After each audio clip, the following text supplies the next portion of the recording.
Hey everybody, it's your girl Qwanquita Wright, and I am so excited. We just finished up the book and brunch to launch my first book, Grace for This, the devotional. It's a 21-day journey for women who are growing through grief. The conversations that we had in here today was phenomenal. I want to let you know that GRACE is the acronym. It stands for Grief, Rest, Aid, Community, and Evolve. The reality of it is that we are experiencing a grief journey every single day. Every transition can cause you to grief, but are you leaning into your grief? Grieving is also exhausting, so I'm going to encourage you to actually rest. And when you're resting, rest is clarifying. You're going to learn what you do and don't have capacity for anymore. And guess what? You're going to begin to ask with more clarity about exactly what you need. That C stands for community, because when you start asking for help, your people who are meant for this next season are going to respond to your ask, and your community is going to change. And then lastly, when you go through that grace journey, you're going to evolve to the next best version of yourself. So I'm so excited for you to be a part of this journey. You're going to love what we're doing in this community. Follow Qwanquita Wright and follow Grace for This on Instagram and Facebook.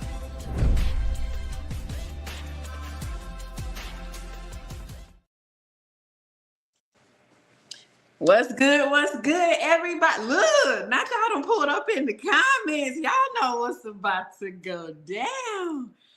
Hey, y'all. Hey, happy Wellness Work Wednesday. It is time for the Wellness Work broadcast. I'm super duper excited because y'all know this is like the remix. So shout out to y'all in the comments. Y'all just ran to my room. I gotta catch my breath.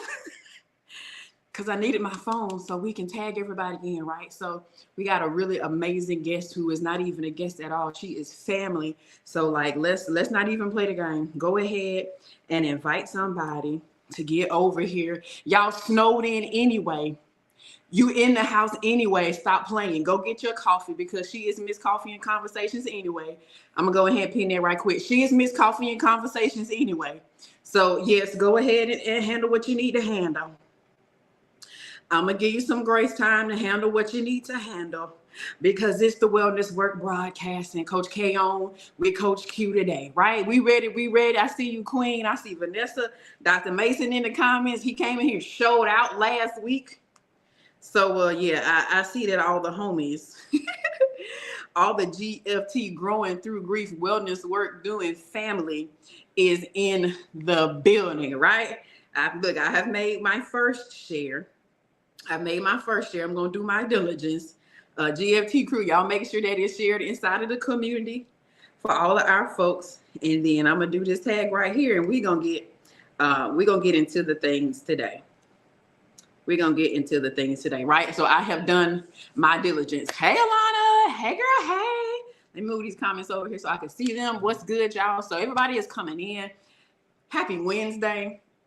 Many of us have snow, I believe. Savannah got snow. Augusta got snow. Our Louisiana family have snow, right? So we got a lot of different dynamics going on. But one thing that's going to be sure, Wellness Work on the Wednesdays, we is doing the broadcast. Why? Because whether it's rain, snow, sleet, shine, froze, whoever, this work need to be done on me. It don't matter what's going on outside of me. What matters is what's going on the inside of me. Huh? Come on and lift your hands and tell them thank you. Yeah, there is a work. There's a work that he's begun. And the scriptures say that he's faithful to finish it. Oh, he who has begun a good work. Ain't that what it's saying? Y'all, I'm behave, right? So today is a special day, right? Today is a special day, and y'all know that on this broadcast. Look, love in the comments is a Pinky. Hey, girl. Y'all know that this is a new thing for us, right? We're still in the month of January, in a brand new year. What's good, Kayla? And in Houston. Oh my gosh, snow in Houston, right? GFT is all over the map, right? We're all over the map, and this conversation is really, really good. I'm excited that this specific conversation, focusing on self, say it in the comments, focusing on self. Drop it in the comments, focusing on, pull your curl, self. Yes. I love that we have this time, because typically we would be at work. We'd be running here, we'd be running there. But some of us are at home. You're not working today. You didn't have to get up and get the kids ready for school. What does that mean? You got a little bit more time to sit still and do what? Focus on self. I'm extra, right? So I'm not gonna belabor the moment, but I do want to say that Coach Qwanquita Wright is amazing, right? She is the coach of focusing on self. That is the ministry and that is the brand that God has given her, and it is to help the community focus on self with a focus on, with emphasis on your security, your empowerment, love, and fulfillment. She is the author of the Focusing on Self workbook. Baby, that thing ain't no joke. You understand what I'm saying? Right? And if you saw that prompt that she gave us in the community, drop a one in the comments if y'all saw that prompt in the community. Jamaica, if y'all saw that prompt Coach Q gave us, drop a one in the comments.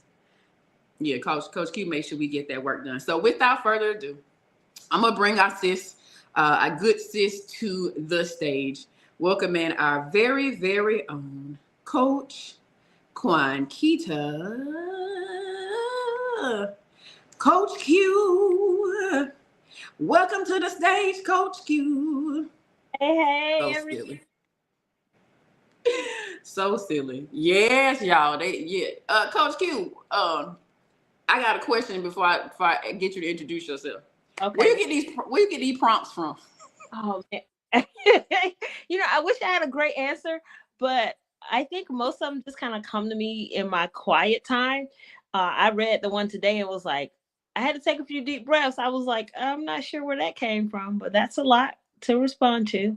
So I saw some people were kind of dropping their responses in there, and I dropped part of my response in there of how I really kind of like committed to that moment. I like to say before I really committed, I was in like a situationship with myself where I was like kind of sort of committed to doing the work, but not really committed. Kind of, where you're like kind of together, but not really together. It's the honesty. Woo! I already feel it. Oh my gosh. Oh my goodness. Right. So Coach Q, go ahead and introduce yourself for somebody who might watch this who does not know you. Tell them who you are, what your background is. Awesome. So hello, everyone. I am Qwanquita Wright. You've probably heard me called Coach Q. By trade, I am a licensed clinical social worker, and I am the CEO, founder of Focusing on Self, author of Power of Self workbook. I serve as a director of wellness for Grace for This. So it is my ministry just to give back, to share, to help us all to be well so that we can thrive in life and do kingdom work. Amen. Amen. Amen. And amen. Situationship, right? Situation. They responded to this situationship. Have we all been in a situation? Focusing, there's so many places that we could start, right? Hey, Salisa, hey, y'all. We're going to have a conversation. We do have like some key points and things that we want to cover today, but y'all, more than anything, what we are going to do is, I'm going to bring it in. There you go. We're going to have a conversation. Shout out to us for the merch, though. Y'all see the tees? Y'all see we in uniform? Right. Shout out to everybody who is GTG. If you are going through the Growing Through Grief Challenge with us, drop GTG in the comments. What's up, Darius J in the building? Hey, Brother J, Pastor J over there. The city in the building, right? So we're having a conversation, and I want to sit with the fact that so many of you all responded to that situationship real quick, because you can end up in a situationship real quick and easy when there is something off about self. And I feel like that's a safe and appropriate place for us to just kind of start, because y'all know we talk to one another in this space. We have the pathway and we'll get there. But you know how, here you go. You know how the year starts and everybody have all these goals, and I'm not doing this year, and I'm cutting off everybody who did so and so. And we have this whole narrative about what we're going to do differently. Can we talk about how do you actually show up like you said you're going to show up? Because the declarations without changing action is not going to yield a result. So how would you coach us in this moment so that we can actually follow through with these declarations that we done made? So I think we tend to do this thing at the beginning of the year. It's like the cutoff. Like I'm automatically cutting everybody off, like and it's done and it's over. I think the truth is a lot of times is that cutting things off is way harder than what we think, because that requires a huge mindset shift. So the first thing that we really gotta like look at is probably our patterns, to say, what's kind of putting me back into these same situations, and then start working from there. Because there are sometimes we don't really need to cut everything off or cut everyone off. We really just need to kind of shift our mindset around those things. So I always like to take the perspective of like looking at myself first, which is a lot of work. Like, I wish I could tell you it was easy to look at ourselves, but it's a lot of work to first start looking at yourself, because maybe some of the things that you're perceiving as you need to cut them off is really kind of contribute to things that's happening internally you that you need to work on about yourself. So, That's good. So considering the inner work and considering your mindset around your situations, considering your mindset around your relationships, considering your mindset around your goals and how you show up personally, relationally, professionally. Y'all know those are our three things, right? Um, there's Jay said people don't cut off; they just slide to the side. We see y'all in the comments. So I love that, and we've kind of got some reels in rotation right now from when you were a part of the book launch for the Grace for This, the devotional. Y'all know that the challenge goes with the devotional, so you might see some things in rotation where Coach Q is addressing how she had to. I ain't gonna say cut off, because we just talked about cut off, right? So how you had to close a relationship, or maybe close a door on a relationship, right? And the way you spoke about that in that clip, y'all, if y'all seen it, drop in one of the comments. If y'all saw that clip, the way you talked about it was so empowering. It was empowering and it was loving at the same. I'll never forget that moment, because you set me free in that moment, in that conversation, because I had something I was dealing with, right? Yeah, they saw it. So can you kind of like take us back to that moment and how it felt for you to arrive to that point where you released somebody because you knew that you weren't healthy for them, but it also was going to be a healthier thing for you? I mean, to be honest, it was a very, very tough decision, and it probably took me months to kind of come to that decision. But I started to realize in my conversations with the person that I really was very unkind. Like, I was very, very unkind to them. And when I looked at it, at what role they had played in my life, they were very undeserving of my unkindness.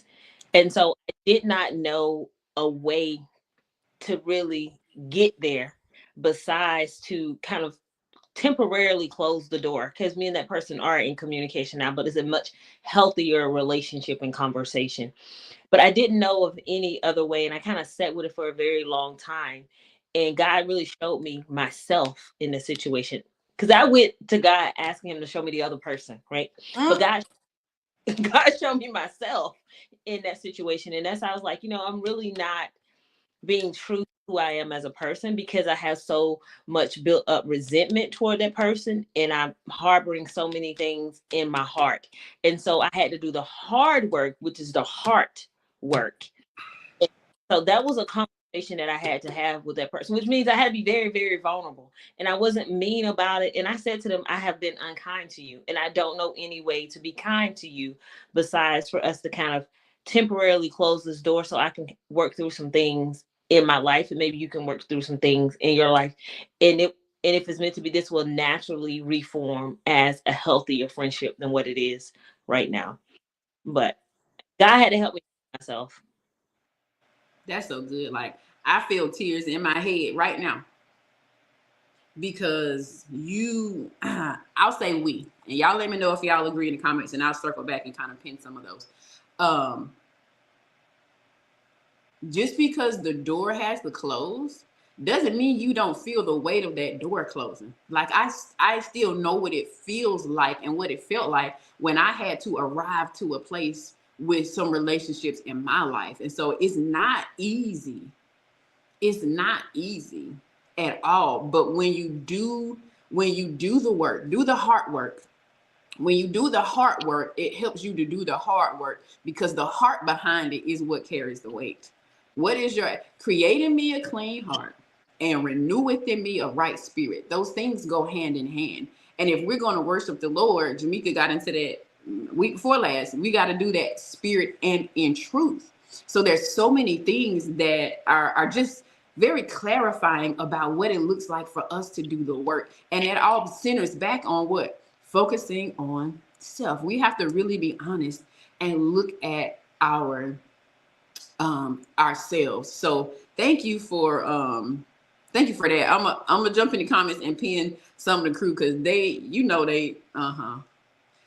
how they are already, right? So they don't deserve, you don't even deserve my unkindness. Like that's a very honest type of reflection to have, because sometimes we feel justified in how we treat people. But when you realize that no, there's no justification for me treating somebody poorly, not according to what the scripture says, you know. Our sister Queen says, self-reflection shows your true self to you. Whoo, Jesus. Show me, right? Y'all picking up what's being put down. Yeah, the hard work is the hard work.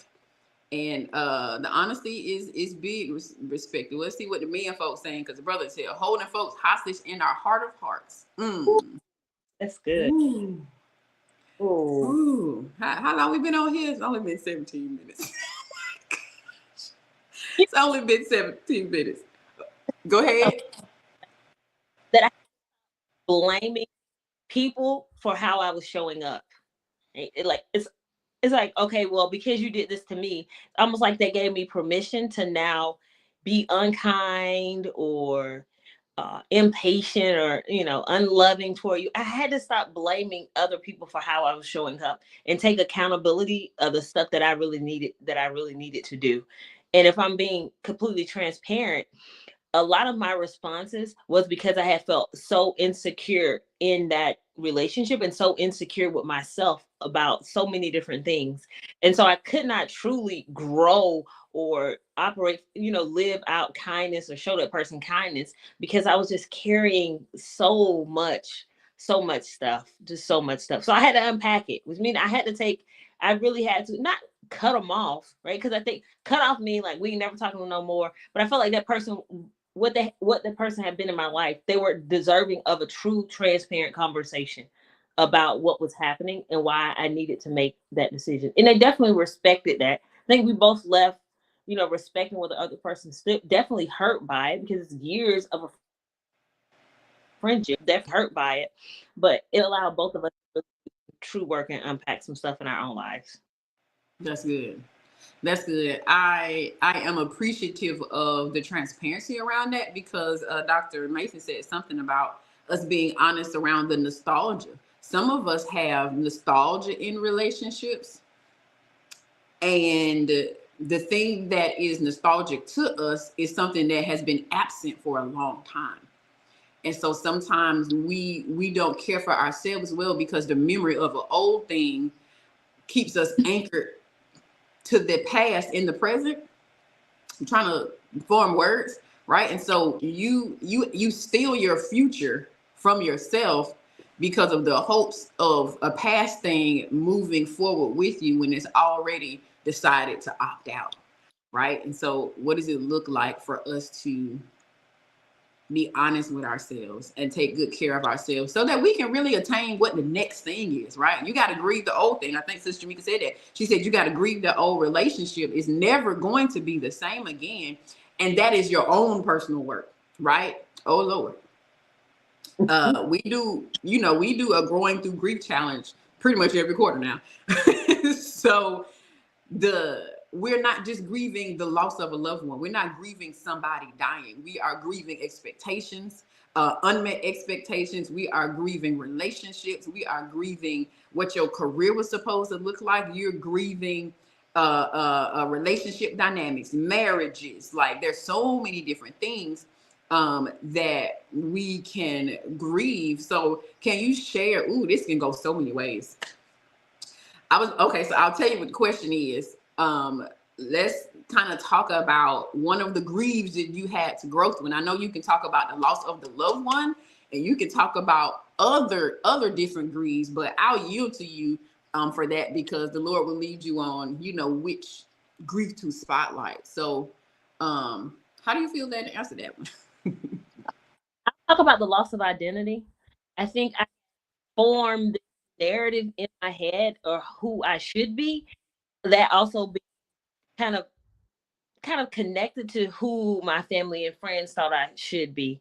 So for me to really truly do some wellness work, I had to realize that I wasn't who I thought I should be or wasn't where I thought I should have been at a certain place in my life, but where I was and who I was okay, and I had to give that person permission to do some work so that I could thrive. So I think a loss of identity was something that I spent a lot of time really digging into and looking at, and realizing that this narrative I had created in my head had also made me very insecure around certain things in my life, whether that had been, what I look like, my weight, or my this beauty standard that we carry, or if I was a wife, or if I had kids, or what my career looked like. So a loss of identity is something that I had to grieve, and it was really a false identity that I had created in my head, because what I created in my head really did not match where God had placed me. And so I had forgot to look at that. Like, I had forgot to acknowledge and have gratitude for where God had placed me in my life and all the things that he had done in my life, because I had created this false identity in my head of who I should be. So loss of identity was something huge for me. That's good. That is really, really good. I believe that resonates with a lot of us. If that hit y'all, drop a one in the comments. Especially considering like the age of many of us. Come on, Lincoln. Lanktown, really? That's funny. All right, we see y'all home team in the building, right? I feel like there's a lot of us sitting with that. You see them ones? I feel like there's a lot of us in that place of I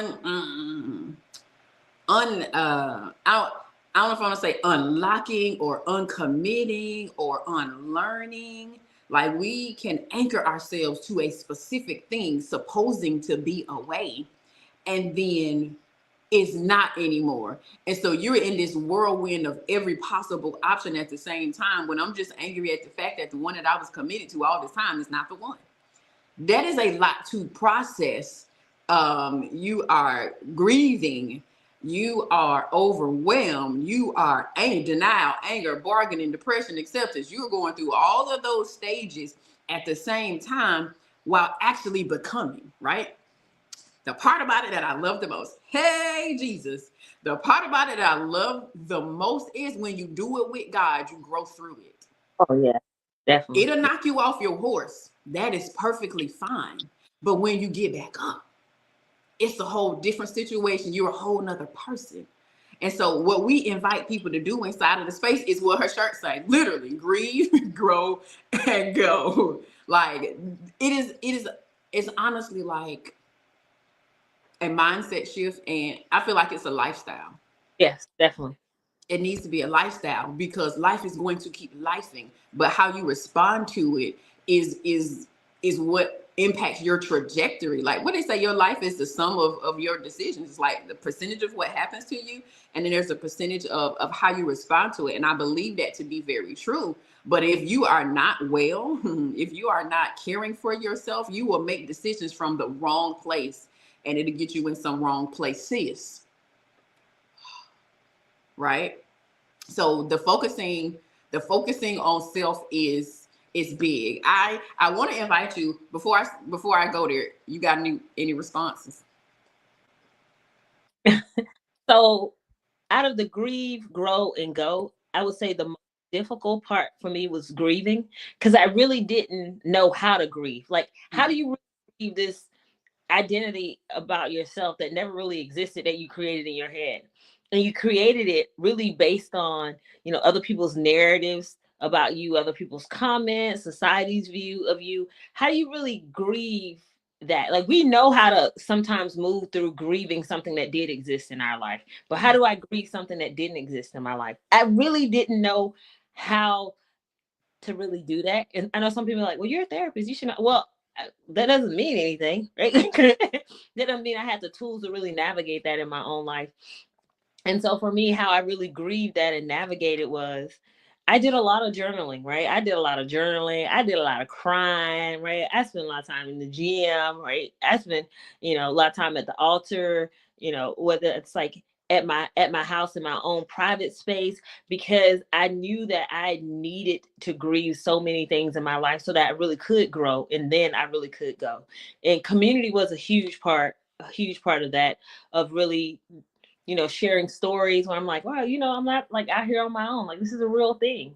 Because it's one thing to read it in a book, right? But it's another thing to hear it from a person who you're like, that I know that's a real person. Like, and I know because that person exists and I know who they are.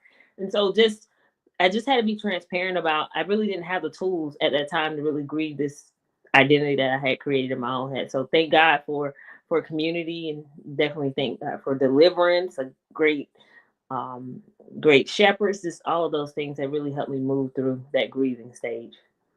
That's good. So she said lots of writing, lots of journaling, solid community where you are being honesty, and some good shepherds. Come on, somebody. That sounds like the dream team to me. The wellness work focusing on self-starter kit. You need a good pastor. You need a journal and some real friends, okay? Community, right? And that's a whole, I realize that we have a whole vocabulary that we use inside of this space and in community that other people don't necessarily know what we mean when we say it. So y'all, we understand we kind of have a different language here. We're going to give y'all a GFT dictionary or something so y'all will know what we're talking about. But there is one more thing I want to come back to this and talk about anger real quick. Somebody needs permission to be angry. It is a healthy stage of growing through grief. You have permission to be angry. I was angry. We sitting in this right here because I was angry.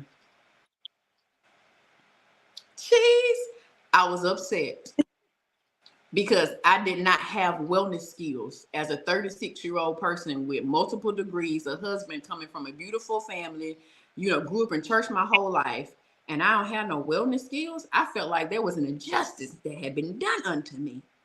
Why didn't y'all teach me this?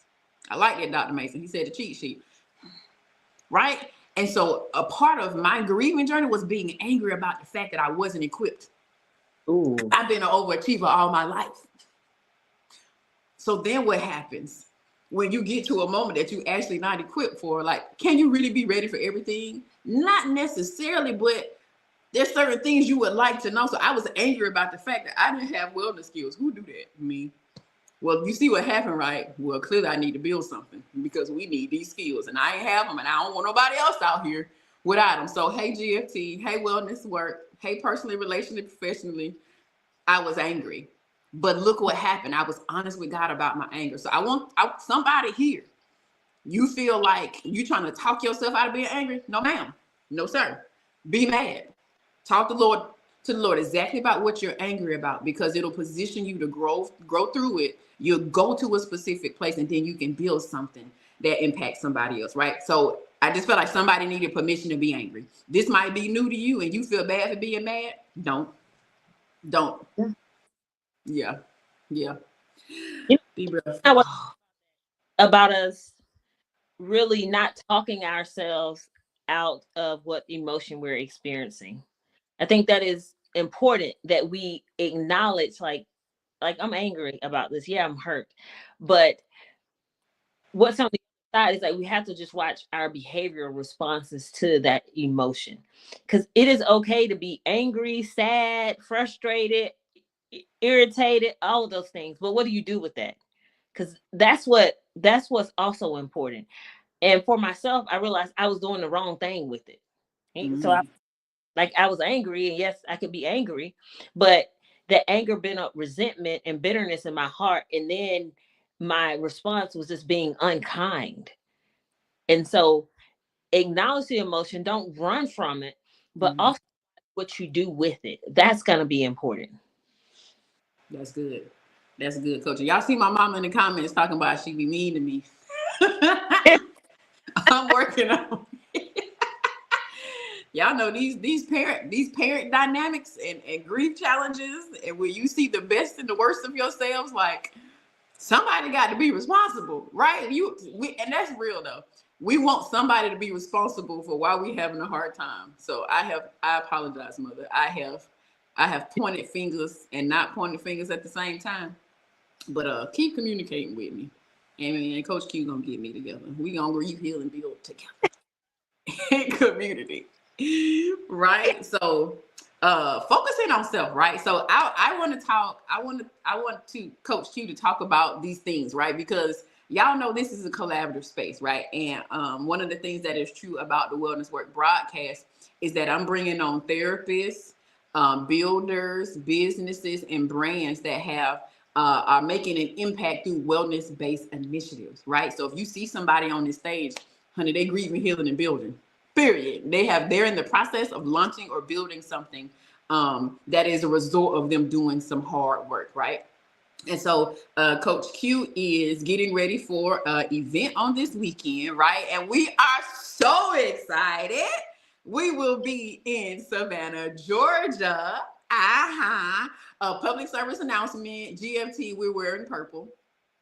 GFT, we are wearing purple. If you are GFT, show up in purple, whether it's the shoes, the pants, or the shirt, the hoodie, the coat, or the gloves. GFT, our formation color is purple. Coach Q is hosting the coffee and conversations, and she's masterful at leading us through conversations. And so, she is also an author, and I want her to talk about focusing on the power of self, right? And tell us a little bit of like your journey into the self, right? Because self is an acronym, and so I want you to talk about that a little bit, and then we got time. I got a couple of questions, but we'll see. We'll see. We got some challenges for y'all, right? So y'all see why we wearing purple, right? Because this color is purple. So GFT, y'all know what's up. Okay. All right, sis. So tell us about the self work, because you did some work, you did some push through, and honey, I'm gonna pin her. I'm gonna get this workbook so y'all can see it's a real workbook. Okay, Coach Q, you have the stage. Okay, so, oh, wow. When I think back the journey of focusing on self, I would say that it probably started back as far as like 2015. Focusing on self really kind of started as something that God gave me to really help women work through in the military that had experienced some sexual trauma. But what I realized in kind of creating the plan and working through it is that that S part, that security part, was something I didn't truly know in my own life. And so I kind of briefly started working through it there. I kind of used work to mask a lot of things. So at that time, I really wasn't seeing myself because I was young in the profession. I was an intern, so I was just using work to mask some of those things. But then as I kind of over the past few years, and particularly probably 2021, life knocked me to my feet. It was some things that happened in my life that I did not know how to truly navigate my way through. And then as I grew, I matured. I'm telling you, like, I'll be honest, like, this workbook is my history of journaling. And so these are questions I would write down for myself, and I would say, okay, well, who in my space makes me feel secure? Who in my space makes me feel insecure? And why, right? Is it them or is it me? And a lot of times I found that it was me, right? I know we want to believe it's everybody else, but I found that it was me. And then I knew that there was going to be things that I needed to find, things that empowered me. And so that really linked to my purpose. And I think a lot of times we're looking for, what is my purpose? What is my purpose? What should I do? I tell people, if you want to know what you should do, go and help people who are experiencing something similar to what you have experienced. Mm-hmm. So uh, death is something you've experienced, perhaps you can go and volunteer with a support group. If depression is something that you experience, perhaps you need to go sit in a support group, but also, share your own testament, right? Share your own story, connect with others. A lot of times we're looking for this great, big, huge purpose when most of the time we already know what it is. We already have it. And sometimes we're just afraid. We're afraid of it. So what empowered me to take the journey was to really share my story and really what I had experienced in my own life, help people navigate that. And then love. We all think that, oh, I love myself. I love myself. I love myself. I'll tell you, right? I did not truly love myself. And I know I didn't love myself because I felt so insecure. And so, how do you truly love yourself when all you do is spend all your time being insecure? And then the fulfillment came from really, again, sharing my story, navigating conversations, being transparent, being vulnerable. Nothing I had ever seen before, and nothing I knew to really like be something that was important. And there is a difference between true vulnerability and false vulnerability. A lot of times we talk about things and we're like, we give the surface level of them. And so that's false vulnerability. I knew that I wanted to be truly, truly vulnerable, which means I had to let people see my had to let people see me. And I'll tell you, that thing is still hard. I wish I could tell you it was easy. That thing's still hard because there's so many layers to us. But as I feel more secure in who I am and who God created me to be, showing myself and showing up in a space as my true self becomes a little bit easier. Never comfortable. I want to be clear. It's that easy. It's that comfortable, right? A little bit easier, but still some discomfort at times. But I know it's what I am called to do, so I must do it. I don't really have a choice in saying no. That part. Yeah, no. These ideas of grandeur that we get to do what we want to do. What? Mm. Absolutely not. Absolutely not. Right. So this workbook is an actual tool, y'all. This ain't something you do over the weekend. No. This is your year. This 2025. Right here. Right here, right here. Somebody asked about books. I just asked, will there be books this weekend? What's the status on books, Coach Q? So books are supposed to be there this weekend, but as you look out of your windows, you will see some snow. Uh, so let's see if Amazon delivers in the snow.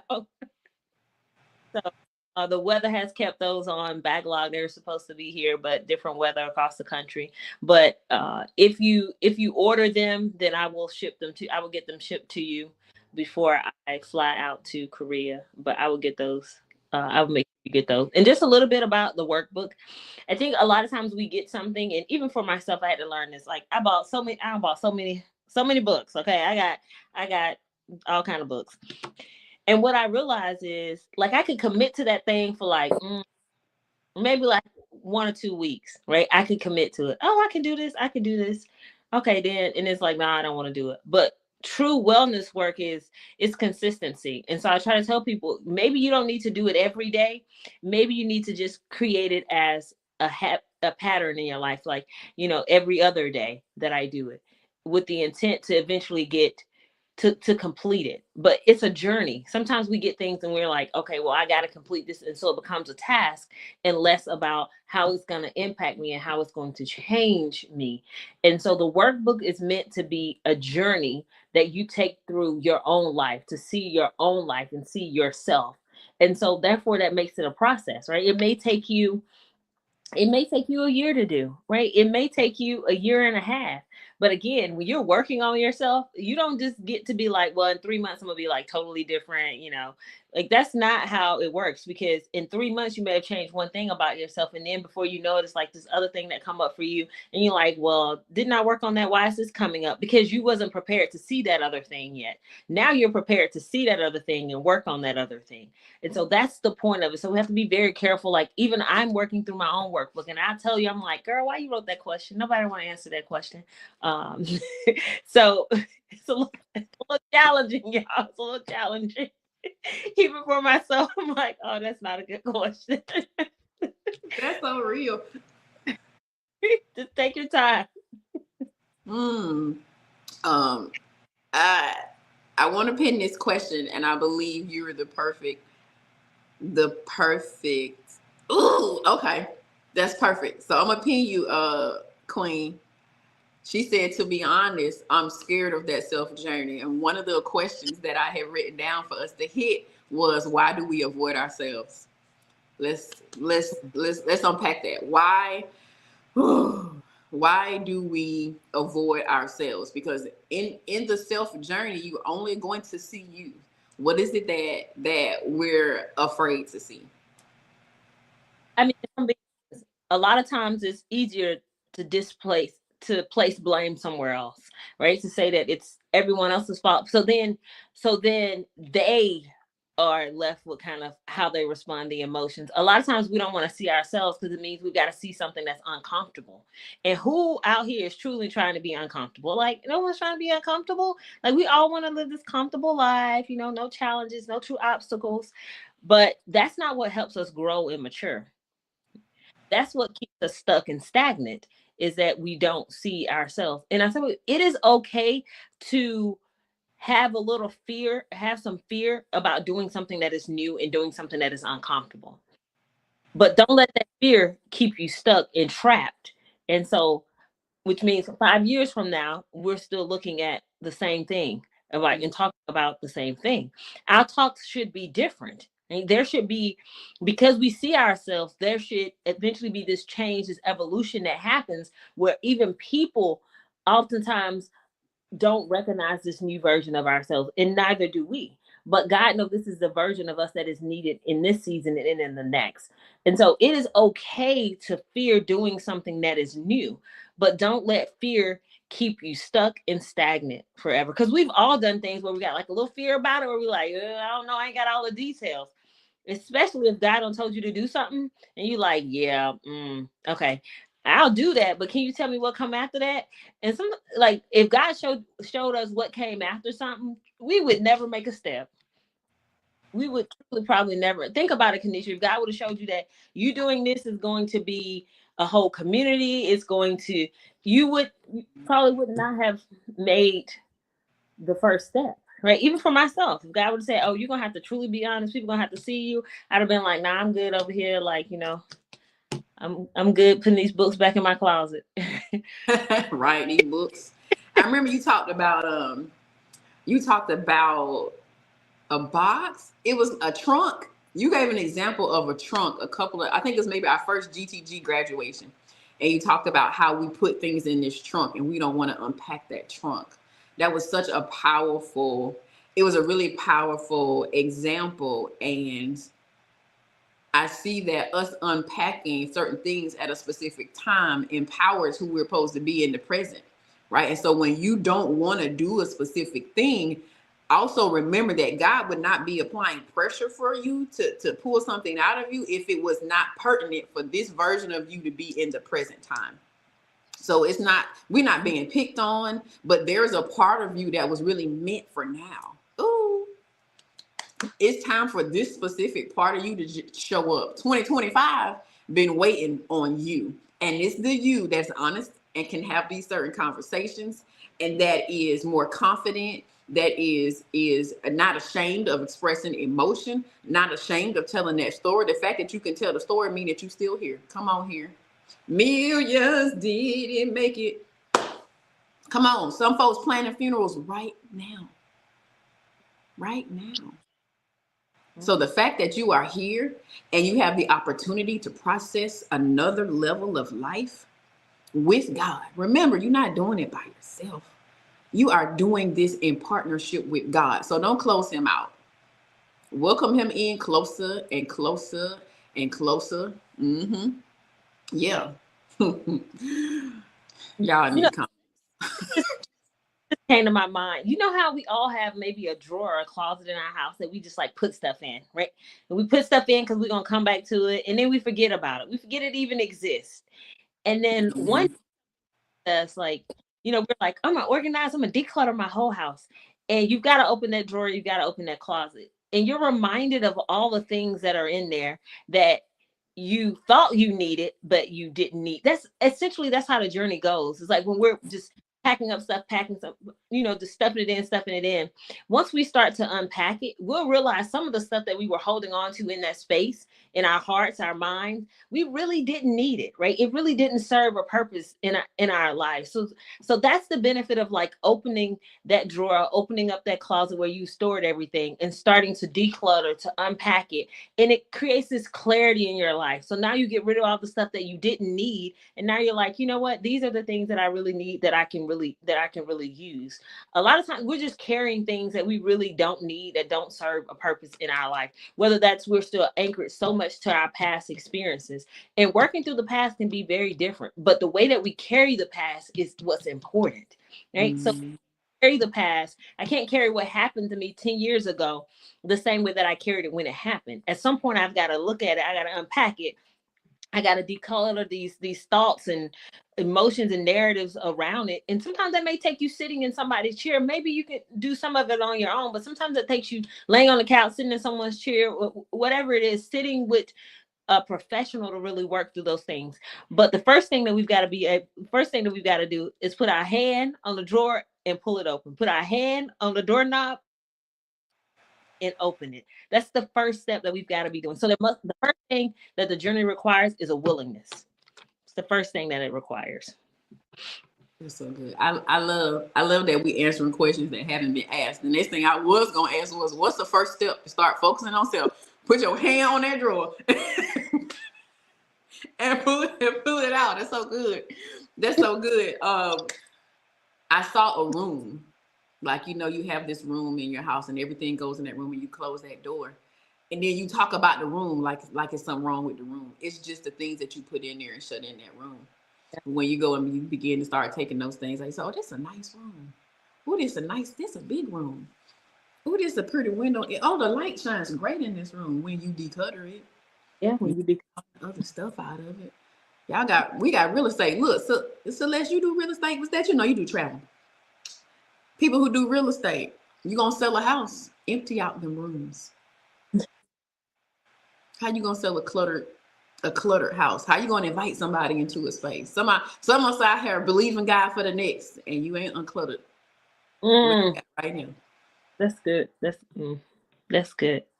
So we're asking for things to be activated in our life, but it's not even enough space for anything new to even come in.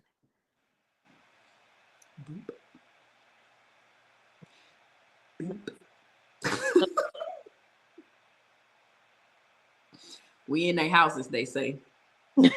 Somebody said, you all in my drawers. Because we love y'all. Because we love y'all. And there is a liberty. Oh, God. Ooh. There is a liberty that we get in doing this wellness work that we have decided we're not going to be stingy with. We have decided we're going to share it with y'all. Right? Yeah, ouch. Now, this is a moment. Grab y'all pens. I'm going to give y'all this real quick. And it's kind of like a remix of one of the earlier questions, I'll say. God, who or what have I been focused on? And what do you want me to focus on? Who or what have I been focused on? And then what should I be focusing on? That part. And if somebody writes that, I will pin it up. That's an extra journal prompt. I know y'all got one in the community today and it almost took you out. I'm just going to add another one. Okay. We do lots of journaling and writing here. Look, my other journal is in the bed. It's in the bed.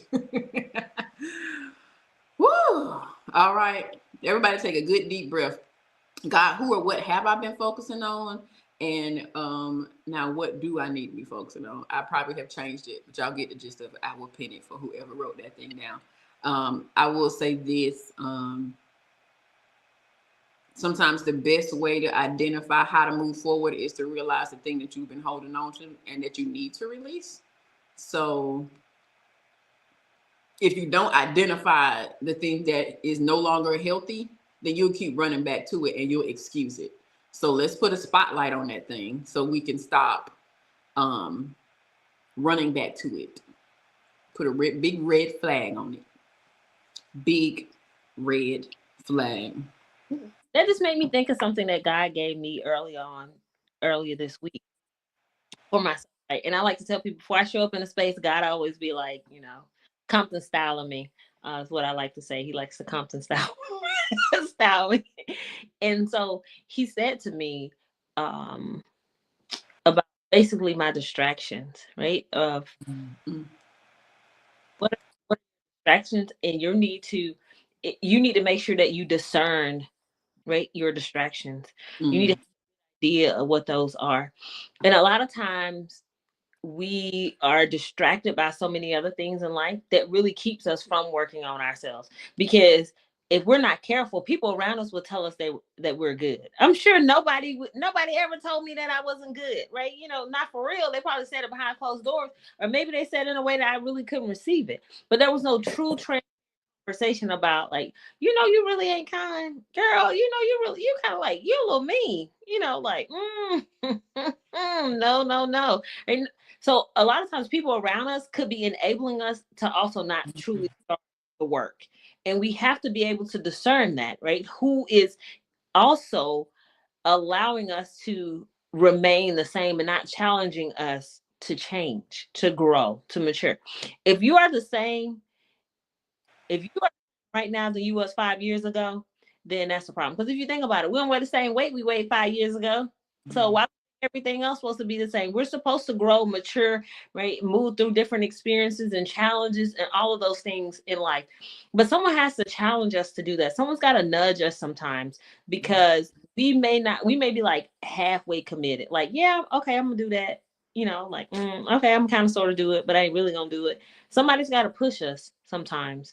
And so just discern your distractions, because we know when people are a distraction for us, right? When things are a distraction. And we've got to just be able to discern it, especially if we truly want to do the hard work. I wish I could tell everybody this was like something so easy and I just like wake up and do it with, all of this, grace and class. But I can tell you this thing ugly, right? Like, you don't, this thing like real ugly. Like, shout out to my therapist who who hopefully doesn't, fire me. But I'm sure she, girl. But shout out to the people who really help us um to do the work, who are also committed to doing the work. So just be able to discern your distractions, right? Whether they're people, things, right? Whatever it may be, being able to discern that. That's good. When our sister Sade wrote a question in the comments, and Sade, she just answered your questions. Discern your distractions. People who are not ready to move past the fact that you have done the decluttering, discern your distractions. They want to keep you anchored to the old thing. It's okay. And if you Yeah. caught in the beginning, this is the opportunity to release them to wherever it is that they need to be. And that is fine. And that is a decision you have to make. And then it's important to know, right? I don't need for you to bring up to me who I was 5 years ago. You think I don't know who I was 5 years ago? I know who I was 5 years ago. I don't need you to bring that up to me, because sometimes that could be your way of making me think that I haven't done good work, or I haven't done Mm-hmm. work, or that I'm not working on myself and I'm not truly committed. And we have to be careful that we're not that person also who's reminding somebody, well, 5 years ago you said and did this, right? We did a lot of 5, 6, 10 years ago, 5 minutes ago, right? Whatever, 5 hours ago, whatever it may be, we've got to allow people in ourselves the opportunity to truly grow, grieve, grow, and then go. We've got to allow a space for that. So sometimes we are people's distraction too. Mm. Don't slow down when you get to the go. Yeah, don't slow down. Grieve and grow is still a part three. Go. Yeah. Yeah. Don't stay. Don't stay in that place. Don't stay in that orbit. Don't stay in that situation. That is a place where you begin to choose your community based on how people respond to the version of you that's choosing to heal. That is where community comes in. The people who can respond to the version of you that is grieving a specific thing, that is who your community becomes. And everybody is not going to qualify to Nope. be in your community. So expect less and less, less and less and less people to meet your criteria. So quality over quantity. Yes, 100%. 100%. And as Jamaica says, thank you, community.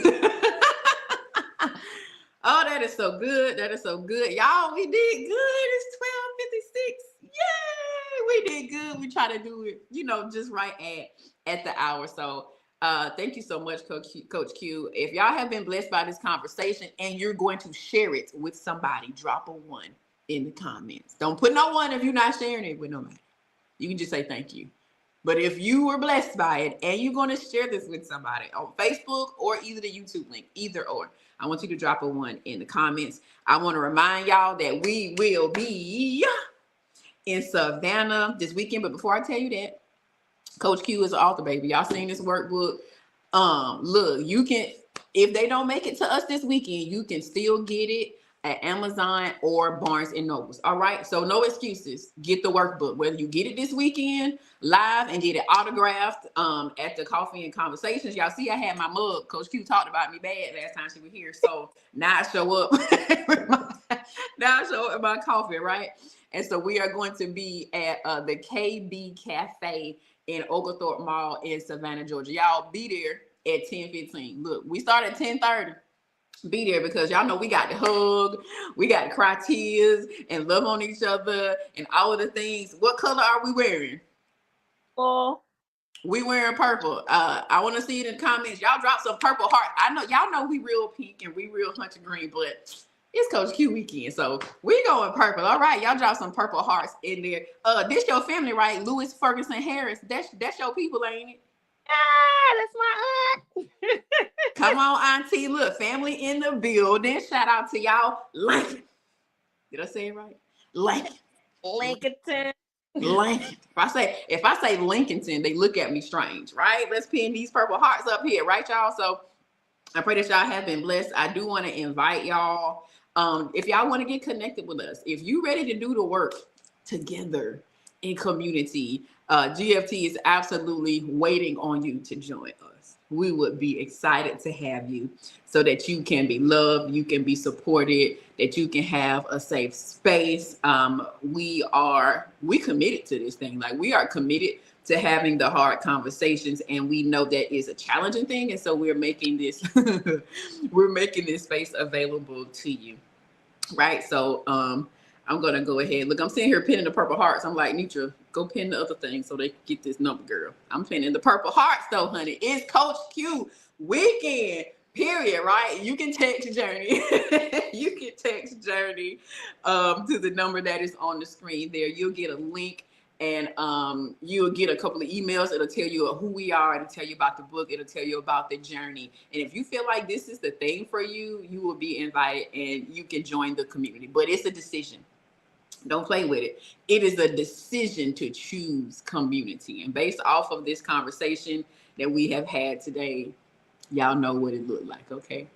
Y'all know what it looks like. So, Coach Q, how can the people follow you? Tell them where you at. Tell them where you at.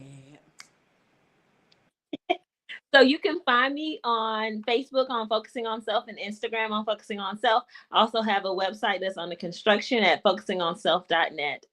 You can also always find me in the GFT community as well. So thank you. I definitely appreciate the opportunity to kind of sit down and be honest and transparent about this real wellness work, not just fake wellness work. When we talking about doing it, like where we're really doing the hard work. So thank you. Excellent. All right, y'all. We are checking out. This has been episode number 3 of the Wellness Work broadcast with Coach Q herself of Focusing on Self. Remember, life can be hard and your journey can hurt, but commit to heal so your story can help. We love you big. Peace out, and we will see you this weekend. Hello, my name is Kenitra Moselle, and I am founder of a beautiful community called Grace for This. We are about women taking ownership of their wellness journey in 3 ways: personally, relationally, and professionally. I'm inviting you to be honest about your grieving experience, your healing experience, and then lastly, your building experience. You're going through this because you're graced for this.